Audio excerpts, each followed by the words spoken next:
கஞ்சி வச்சு தரணும். அது ரொம்ப உடம்புக்கு ரொம்ப நல்லது. அது முன்ன அரசர்கள் தான் சாப்பிடுவாங்க அந்த கவுனி அரிசியை. அது ரொம்ப வெள்ளையானது. அதனால இப்போ எல்லாரும் சாப்பிடலாம். எல்லாரும் சாப்பிடலாம். நோய்களை அது குறைக்கும். சரிங்களா? நம்ம செய்வோமா?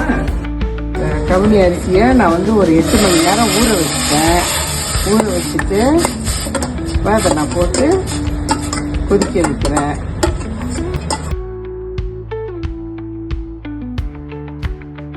நல்லா கொதிக்குது இல்லம்மா? நல்லா கிண்டிக்கிட்டே இருக்கும்போது நம்ம கொஞ்சம் உப்பு போட்டுக்குவோம். தண்ணி ஆட் பண்ணிக்குவோம். கிண்டுங்க.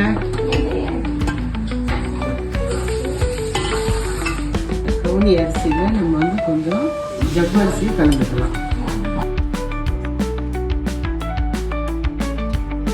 ஜவ்வரிசியை போட்டு நம்ம கொஞ்சம் கிண்டணும்.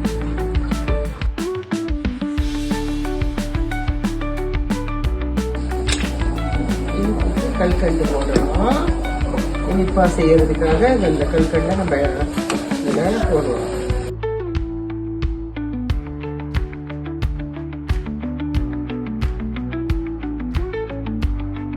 கிண்டிட்ட பிறகு கல்கண்டு போட்டு கிண்டிட்ட பிறகு கல்கண்டு கரைஞ்ச பிறகு நம்ம